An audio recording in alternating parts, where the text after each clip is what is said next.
The Philippines is floating the possibility of other countries taking part in joint patrols in the South China Sea, a week after conducting such operations with the US and Australia, the country's top defense official told Nikkei Asia in an interview. Defense Secretary Gilbert Teodoro said Japan, New Zealand, the UK, Canada, and France are among the candidates to potentially join multilateral patrols in the disputed waters.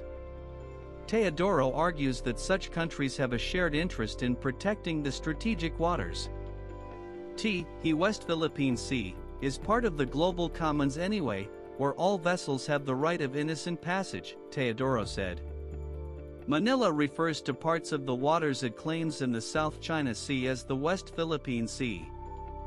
Teodoro described China's conduct in the South China Sea as entirely unacceptable and violative of any basic norm of international law, adding, "The world should cast an eye and call them out for it."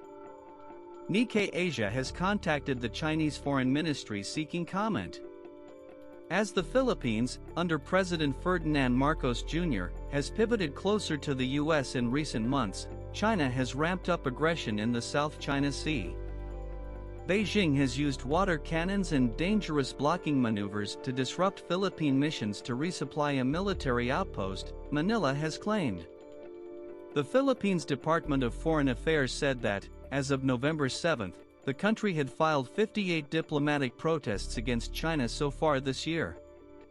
Amid these growing tensions, the US and Australia last week both held air and sea patrols in the South China Sea alongside the Philippines in an attempt to keep China's aggression in check. The joint patrol with the US began at the northern tip of the Philippine archipelago in Batangas and lasted for 3 days.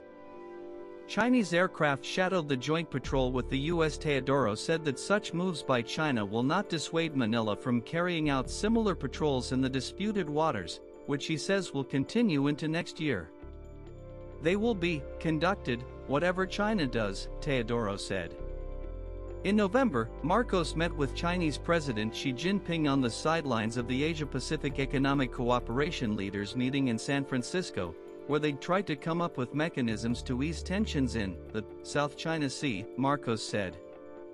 "I do not think anybody wants to go to war," Marcos said at the time. However, the two leaders did not announce any specific measures.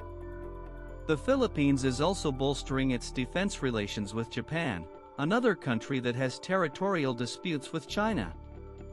In recent years, Japan has provided the Philippines with economic aid, and the two sides have agreed to hold talks toward the signing of a reciprocal troop access deal to bolster military cooperation.